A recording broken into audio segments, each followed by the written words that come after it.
Does secrecy work as a method of nonproliferation? It's certainly not the most obvious one. The methods that seem to work are things like inspections, making sure that if somebody's building a reactor, you know what kind of reactor it is and what they're doing with the spent fuel. That's the voice of Alex Wellerstein, author of the new book, Restricted Data: The History of Nuclear Secrecy in the United States. He's today's guest on Press the Button, a Plowshares Fund podcast dedicated to nuclear policy and national security. And now, here are your co-hosts, Michelle Dover and Tom Kalina. Welcome back to Press the Button. Tom, Washington, D.C. is starting to hit the benchmarks for reopening, including low average daily case rates and low test positivity rates. The city is aiming to lift many of its restrictions by mid-June. Hey, Michelle. And yes, this is great to hear. But while we're loosening COVID restrictions here in the United States, India, of course, passed the grim milestone of more than 300,000 dead from a devastating surge in infections. The Biden administration is working on a plan to send more vaccines to India, and let's hope this can help the fight against this alarming spike. But let's look at this week's nuclear news. Michelle, what do you have lined up for us on early warning? We talk about the recent escalation of the Israeli-Palestinian conflict as a part of our effort to follow conflicts involving nuclear-armed states. Last week, a ceasefire was finally reached, but many were left dead, injured, and displaced from their homes. We look at the origins of the crisis, why diplomacy is so important in halting the violence, and what we hope to see next. It goes a little longer than the 7 minutes, but it's well worth the listen. And after that, I sit down with Alex Wellerstein, an assistant professor at the Stevens Institute of Technology in New Jersey. We talk about his newest book called Restricted Data: The History of Nuclear Secrecy in the United States.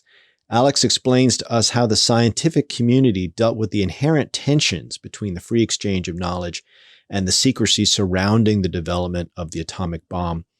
We also discuss the benefits and costs of nuclear secrecy back then and today, and how effective secrecy has been as a tool to stop the spread of the bomb. It's a fascinating book. Highly recommend it. It can help us understand why there is so little debate today about U.S. nuclear policy. So please stay tuned. And if you like what you hear, remember to hit subscribe and leave us a rating. Every little bit helps us to grow our show and our audience. We really appreciate any and all feedback you have. But with that, let's get into today's episode. The clock is ticking. And now, early warning, early warning, early warning, early warning. A 7-minute synopsis of this week's nuclear news. Thanks, Dal. Today I'm joined by Suhad Babaa, Executive Director at Just Vision, and Mairav Zonszein, Senior Analyst on Israel and Palestine at the International Crisis Group. Thank you both for joining. Thank you for having us. Thanks a lot. As you know, we have 7 minutes to cover the week's nuclear and national security news starting now. This past week, the Israeli military's repeated bombings of Gaza and rocket attacks from Hamas led for calls of a ceasefire. Despite the immense violence, with over 230 Palestinians and 12 Israelis killed, including children, a ceasefire was only reached after 11 days of fighting. Tens of thousands have been displaced from their homes. Suhad, what led to this escalation, and what has been the impact on those living in Israel and Palestine? Thanks so much for the question, Michelle. This story really starts in a tiny neighborhood that most people don't know in East Jerusalem called Sheikh Jarrah. The community of Sheikh Jarrah, for those who have visited Jerusalem and the Old City, is about an 8-minute walk from the Damascus gates. And there are 28 families that live in the neighborhood, Palestinian families, who were made refugees during the War of 1948, originally living in places like Haifa and Jaffa, and were relocated to Sheikh Jarrah in the 1950s by the Jordanian government together with UNRWA. Their families have been living there since, several generations in. And starting in the 1970s, shortly after the War of 1967, Israeli settlers, backed by Israeli courts, began to pursue the lands in Sheikh Jarrah and trying to evict families who are living there. In the 2000s, they were successful. The Israeli courts began to issue eviction orders to Palestinian families living in Sheikh Jarrah. And my team at Just Vision began documenting those stories in 2008 to 2009 in a short documentary called My Neighborhood that was released in 2012.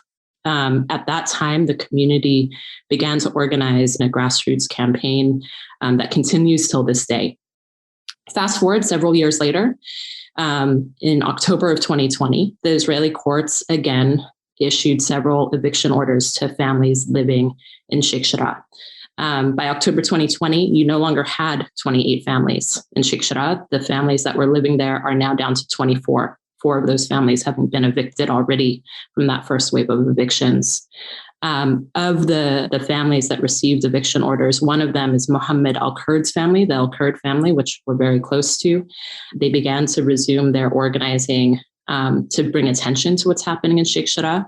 It's been incredible in that it gained massive global traction, both locally in Israel, Palestine, as well as internationally. You started to see congressional leaders speaking out about Sheikh Jarrah several weeks ago, coming off of a groundswell of grassroots organizing. You had Palestinian communities from all across Israel, Palestine coming into Jerusalem to support the community.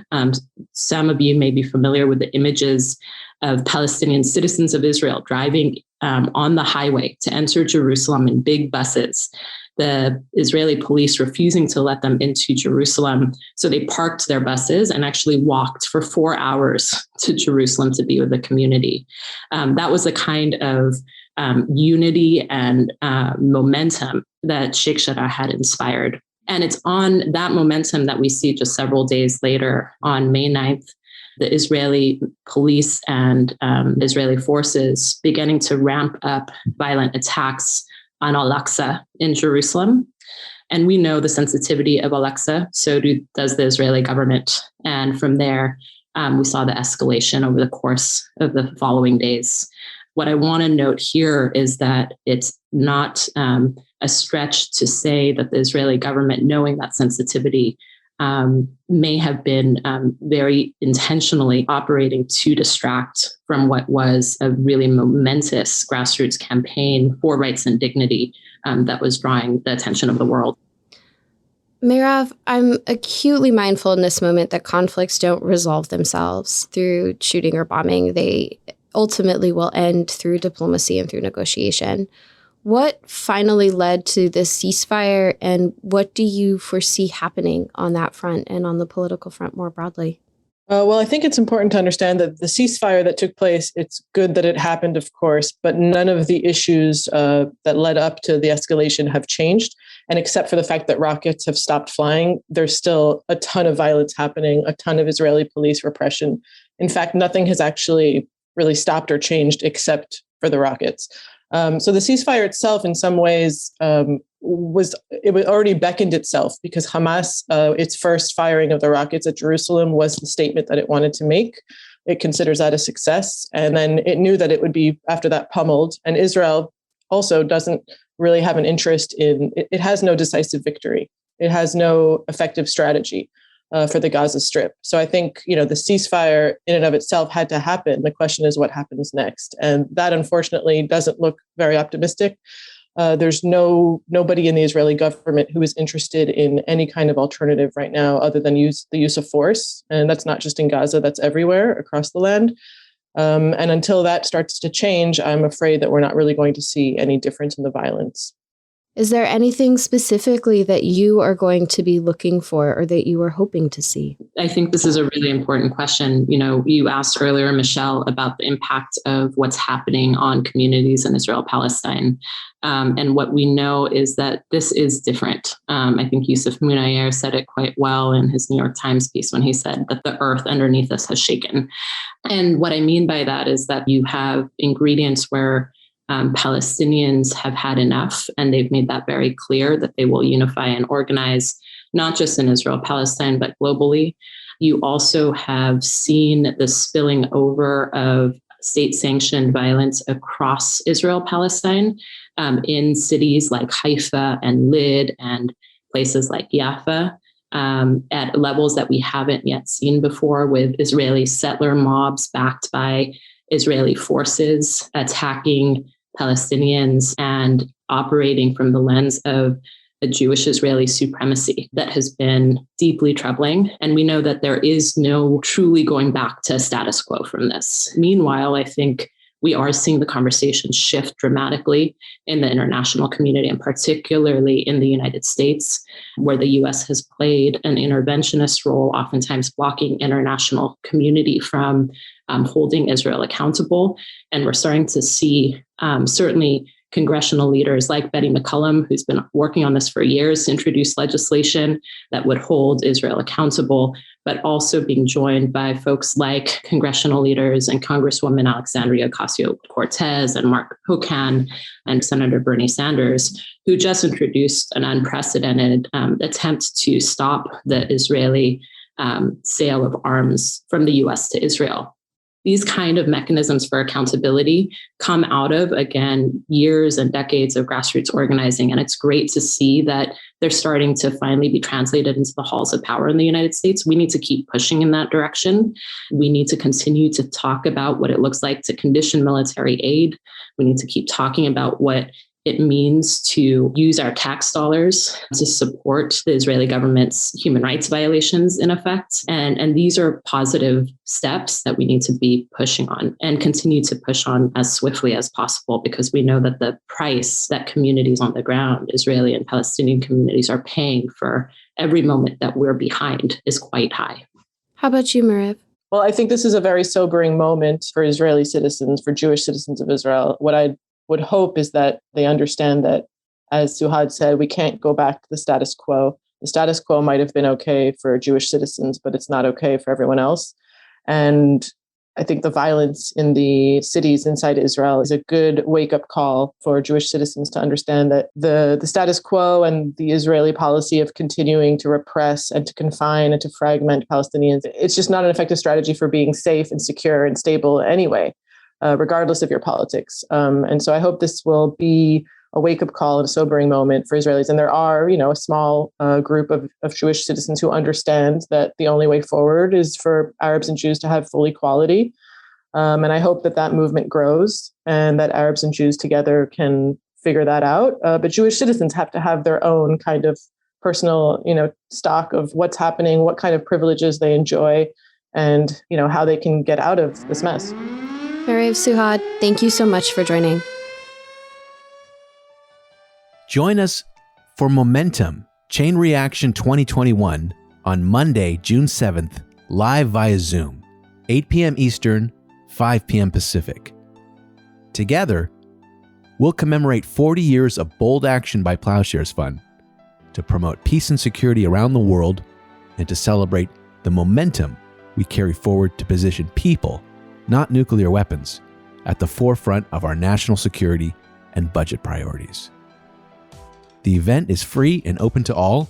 For more information, visit plowshares.org/chainreaction2021.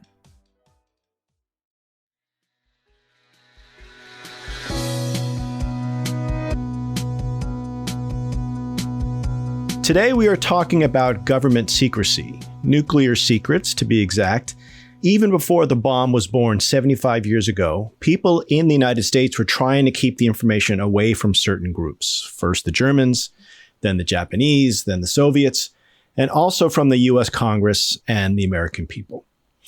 And even after decades of effort, major questions still linger. Does nuclear secrecy work? Did it slow the spread of the bomb? Was it worth the cost in terms of scientific freedom and public debate? Here to help us answer these tricky questions is Alex Wellerstein. He is Assistant Professor of Science and Technology Studies at Stevens Institute of Technology in New Jersey. And luckily for us, he just published a fascinating, truly fascinating, and readable, and I do mean readable, new book called Restricted Data, The History of Nuclear Secrecy in the United States. Welcome, Alex. Thank you so much. I'm really happy to be here, Tom. Alex, let's start way back at the beginning when the bomb was still an idea. You write about how secrecy created real tensions in the scientific community, which both wanted to promote the free exchange of knowledge but also discourage the spread of atomic weapons. How did the atomic scientists handle this?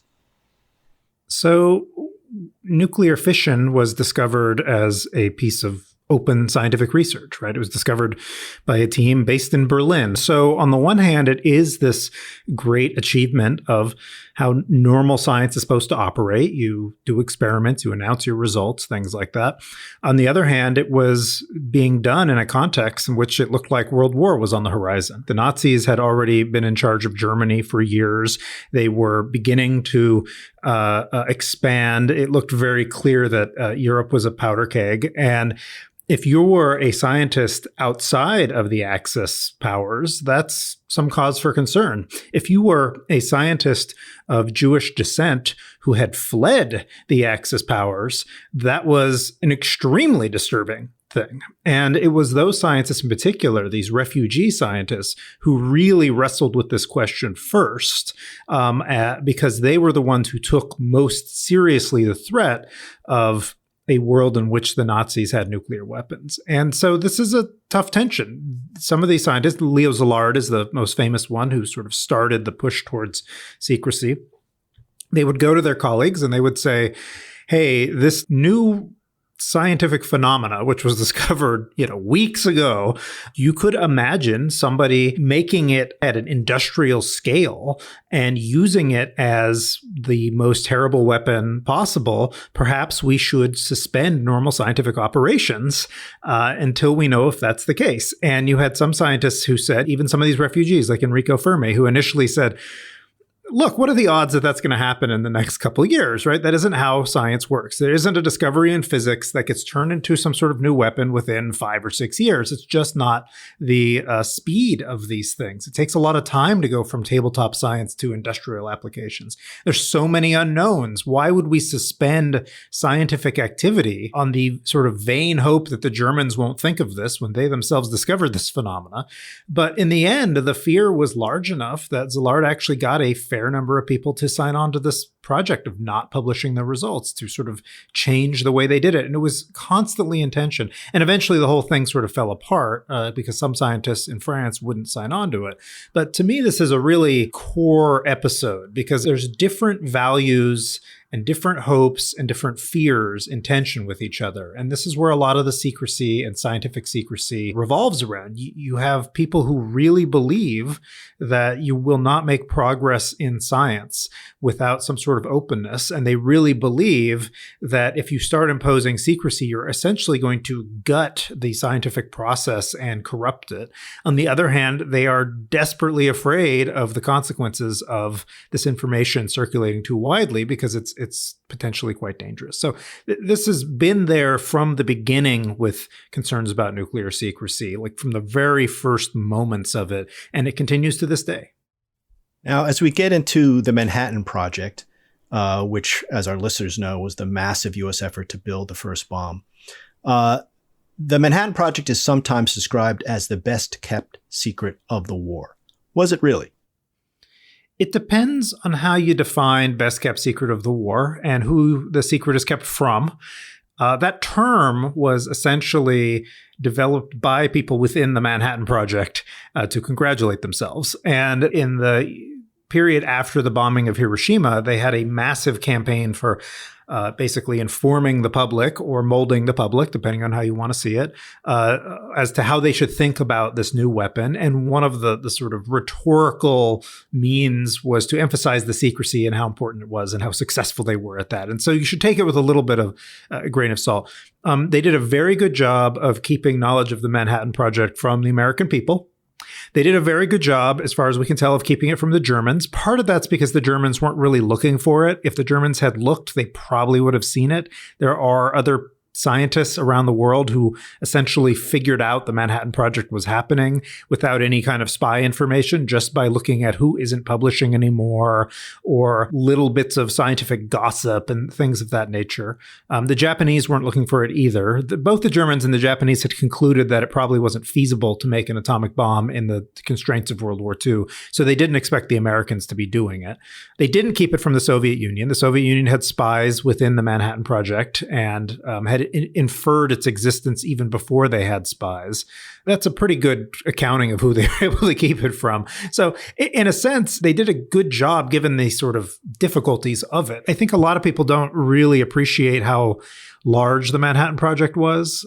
If you count up every single person who worked on it in some capacity in the United States, it's about 500,000 people, which is almost 1% of the civilian labor force during World War II. So if almost 1 out of 100 people who are not children or too elderly or drafted are working on this project, and of them, only a small percentage knew what they were working on, that's a pretty impressive job. And it didn't leak out too big. It leaked out a couple times here and there. If you were looking for it, you would be able to see it. But if you didn't think to look for it, you wouldn't have seen it. So in that sense, it's a great accomplishment. That was their main goal with the secrecy, was to keep leaks from coming out, to keep Congress from knowing about it, to keep the sort of oversight from not happening, and also the Germans and the Japanese. And they succeeded at that. But they did not succeed in keeping the Soviets from it, and they did not succeed at avoiding leaks and newspaper stories and things like that. There were a few of those. And of course, it's somewhat ironic that the Soviets found out the secret, but the U.S. Congress essentially did not. And that was a success from the program's point of view. You write that keeping the bomb project secret from Congress may have been more important than keeping it from the Germans. Was this because, in your view, Congress could have stopped the program? Yeah, and they're very explicit about this at times. The administrators on the project did not feel that they would be able to convince a bunch of congressmen, A, to support it, and B, to not tell anybody about it. Congressmen leak notoriously. They still do. And this is because they don't get punished for it, right? So they are one of the worst sources of leaks in the United States government. And this is no surprise. And it's not news. This was the case in the 40s as well and before. And so they really feared that the congressman would see this as a boondoggle. I mean, at its height, the Manhattan Project was doing things like taking 50% of all Army construction and 50% of all Army steel towards a project that is really very science fiction. And it happened to work. That's great. But you can see there were people certainly at the time who believed that this was potentially some sort of pipe dream that had been sold to Roosevelt by some of these egghead scientists and was a total waste of time, and that steel and that construction could go to better uses. The Soviets couldn't stop the Manhattan Project. And they didn't have any desire to, but the Soviets couldn't do that. The Germans might have wanted to sabotage it or something like that, but they couldn't stop it. But Congress could have shut the whole thing down. And so in a way, they were a bigger threat to the ultimate goal of making and using a bomb within a very short time period than the Germans or the Japanese or the Soviets. Now, by the time the bomb was used in 1945, of course, at that point, the secret was out. Who in Congress, if anyone at that point, knew about it? I mean, in other words, how big a reveal was this? So towards the sort of later period of it, General Groves and the Secretary of War, Henry Stimson, they agreed to let in a few members of Congress. And it was things like the Speaker of the House, the head of the Senate, Minority Leader of the Senate, Minority Leader of the House, very top level people and people who were situated on certain committees of note. So one of the reasons they wanted to let a few people in was they needed increasingly large budget allocations. And you can actually see these in the open and congressional record. It's easy to see them now that it's full text searchable, but it'll just be for an item called Manhattan. And it'll be, $500 million or something. And this is the kind of thing that some congressmen were starting to notice and starting to ask a lot of questions. There were threats by congressmen to try to open up this whole thing and discuss it openly. And so letting in a few key members, very highly ranked members of Congress for each party, and saying, look, here's what it is. We're going to tell you that this is, life or death. This is a big project. Please shut anybody down who asks questions about this and just like hurry everything through committee and don't ask any questions. So I don't remember the exact count, but it's like 10 members of Congress were eventually let in on this and sworn to secrecy. And they did, from what we can tell, keep it fairly secret. When they let people in on secrets, just as an aside, they would do some, very cloak and daggery kinds of things to emphasize, go into the dark room and close the windows. And in one case, when one scientist was telling an administrator at the University of California who was managing the laboratory at Los Alamos, he made him hide under his desk to tell him. And this is just theater, right? This is just to like heighten the sense of importance about the secret so that you're taking it really seriously. But anyway, so it still was a huge revelation. I mean, 10 or even 12 members of Congress is a very small number compared to the total body of it. And so Congress was shocked, as probably everybody else was, by this news. And now Vice President Truman was also in the dark until he became president, correct? That's right. Truman had been one of these congressmen when he was a senator who was trying to audit the project. He actually tried to audit it a couple times, and to the great irritation of the Secretary of War, who would later become his Secretary of War, Henry Stimson. And in fact, he did get some kind of leak and rumor about it one of the times he audited it. He asked, what is going on at this plant in Washington State? This is Hanford. And they said, we're never going to tell you. You have to go away. And so he said, okay, I will. But then he wrote a letter to a judge a few days later saying, oh, I heard they're making some kind of explosive for a bomb up there. And so somebody told him something, and he did exactly what they were afraid of. He sent it in a letter to somebody who is not in the security system whatsoever, right? It leaked immediately. But yeah, Roosevelt didn't tell Truman about the bomb. And we don't really know why. We don't know what Roosevelt was thinking. Roosevelt didn't write these kinds of things down. Roosevelt was very secretive in general, and he was extremely secretive about the atomic bomb. And he is really the one who pushed for it to be, as he called it, absolute secrecy, even more secret than any other wartime project. And so after he died, Truman was sworn in at the White House, and Secretary Stimson came up to him after the first cabinet meeting and said, we don't have time to talk about this now, but you should know we're making this fantastic bomb project and we'll talk more about it. And then a few weeks later, he got a full briefing from Stimson and Groves about the progress of the work. So ironically, Stalin knew about the bomb project before Truman did because of the spies. Amazing. And what precedents do you see this early secrecy, keeping the information from Congress, setting in terms of democratic decision-making going forward?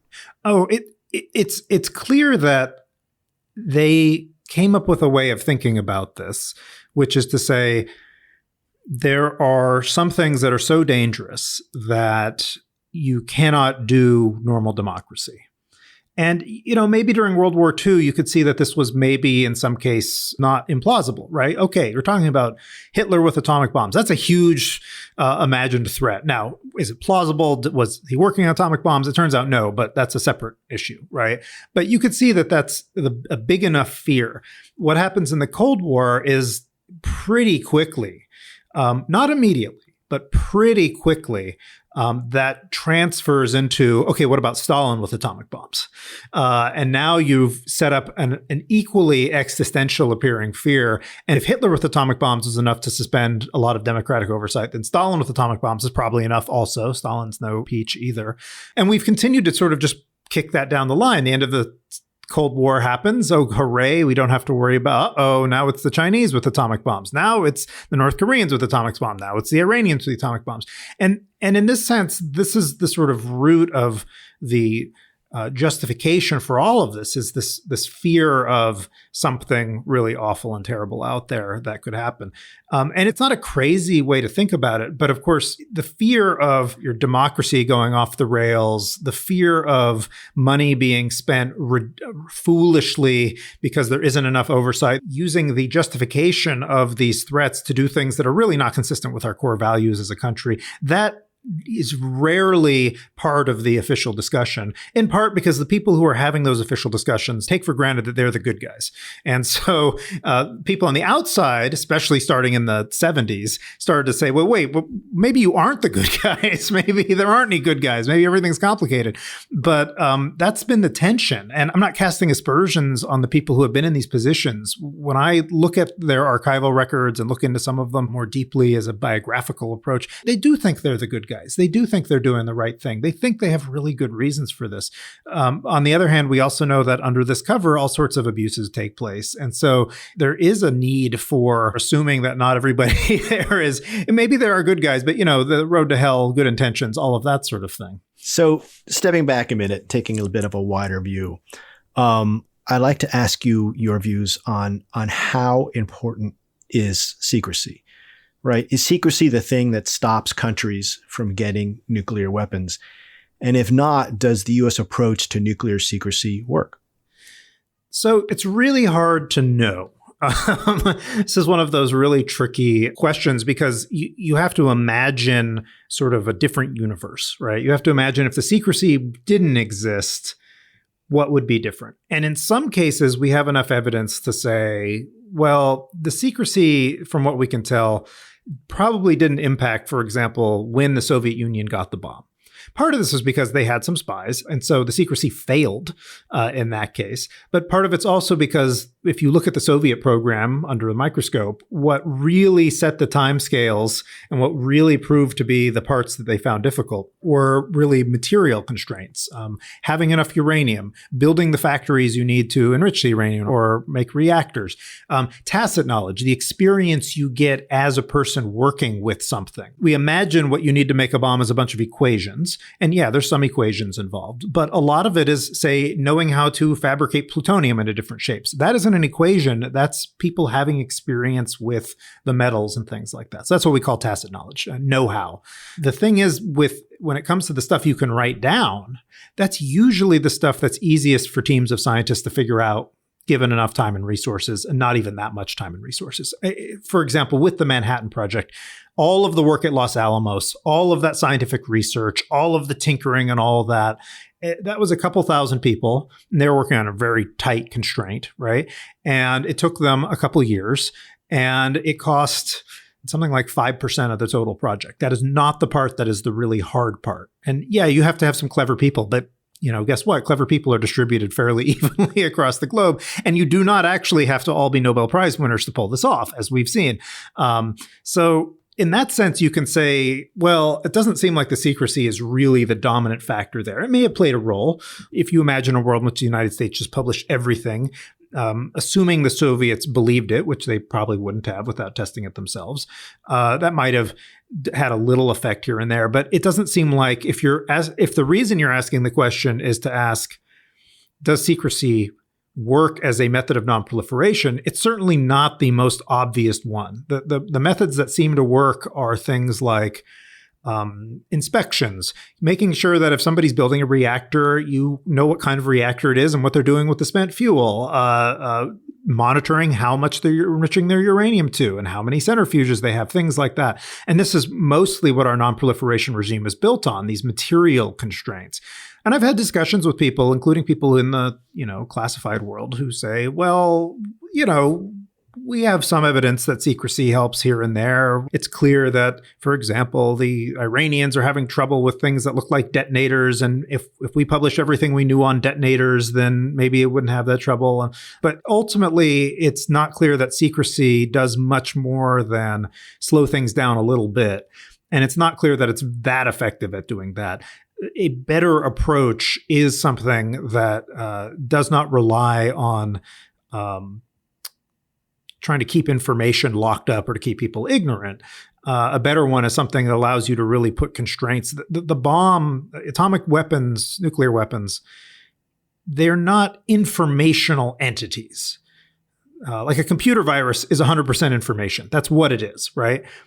They are physical things. And the real linchpin of controlling them is that physical material, specifically the fissile material. If a country has fissile material, they're going to make a bomb. Doesn't matter if you have secrecy or not. They'll figure it out eventually. It's not that hard. And at this point, it's It's not new technology. It hasn't been new technology for a long time. So if we conclude based on what you're saying that secrecy plays some, albeit limited role in stopping the spread of nuclear technology, then we also have to weigh that against the costs of secrecy itself. And I would say that nuclear secrecy, and I would love your view on this, has contributed to the, I would say, sad fact that we have very little debate about nuclear policy here in the United States. Just, for example, the fact that the president has sole launch authority.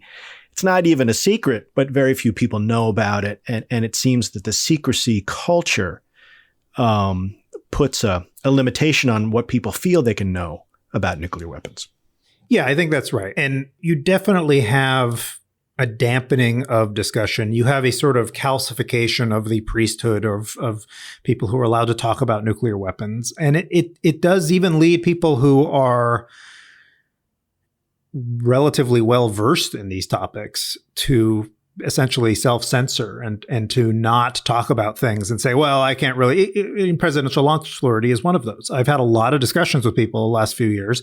And we're not just talking about general people on the street who are, fair enough if they want to say, I don't know enough about this topic to comment. That's a remarkably honest view that we don't see enough of these days. But you get experts who say, well, there's too much classified here for us even to begin having a discussion. And I would disagree on that. There's actually much more known about these things than people realize, but there's almost a reflex that kicks in because you imagine that there's a whole world of things out there. There's also a phenomena, and Daniel Ellsberg talks about this in his book, Secrecy. He talks about briefing Henry Kissinger when Henry Kissinger was getting a security clearance. It's a brilliant little section. I recommend people Google it. If you Google Ellsberg Kissinger secrecy, you'll find it.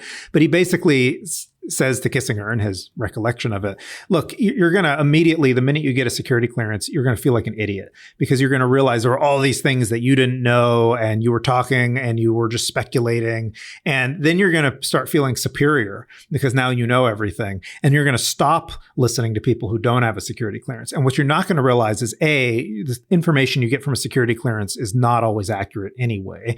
And B, now you're part of this incredible groupthink bubble. And I think that's actually quite dangerous. And I think that it's exactly the right thing to ask is not just, does it have an impact? Because there's lots of things that could have an impact on stopping the spread of nuclear weapons. If you preemptively killed everyone in another country, they definitely wouldn't get nuclear weapons. That doesn't mean that that's actually a good idea or that that's consistent with other values and things that you have. And I do think the amount of secrecy around nuclear weapons, or even just the reputation for the secrecy. I mean, I have discussions with people online, and the thing that comes up all the time is if you start talking about nuclear topics, is people say, I bet we're on a list now. I bet the government's really tuning in and going to follow us around. And A, you're talking about stuff that's on Wikipedia. It's not classified. But B, that's really just a reflection. It's a joke, but it's also not a joke, right? It's a reflection of this belief that now you're straying into a dangerous zone where we don't feel like we're straying into a dangerous zone when we talk about a lot of other things that are important to us. And nukes ought to be important to us. And we ought to feel like, of course, a democratic civil society ought to talk about this. If we lived in North Korea, maybe not, but we live in the United States. This is your tax dollars at work. This is part of the conversation. It should be. Alex, I could talk about these issues with you all day, but unfortunately, we are out of time. So last question, where can people get this fabulous book?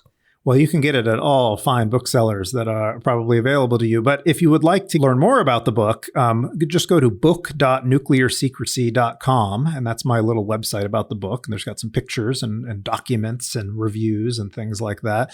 There's also an ability, and depending on when you were listening to this podcast, it may not be still available, but it is now. If you go on there, there's an opportunity for you to order the book and have it signed and inscribed by me. It'll just take a little extra time. It won't cost any extra money, but it's through a local bookstore here in Hoboken. And so if you'd like it to be a little personalized, that's one way to do it. And I'm happy for you to do that. And I'm going to keep that up as long as it becomes worth doing and enjoyable to me. So lots of opportunities for people. So again, the book is Restricted Data, The History of Nuclear Secrecy in the United States. The author is Alex Wellerstein. Thank you so much for being here. Thanks so much, Tom. I had a lot of fun.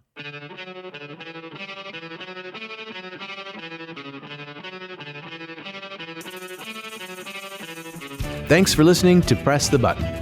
This podcast is produced and edited by Derek Zender, Will Lowry, and Delphine Vigil, with research and assistance from Doreen Horschig and Harry Tarpey. Sound design by Derek Zender. Audio engineering by Derek Zender and Will Lowry. Our theme song is by Lyrics Born and the Poets of Rhythm, sampled with kind permission. Additional music by San Francisco-based bands 17 Evergreen and the Society of Rockets. To continue the dialogue and support our work, visit plowshares.org.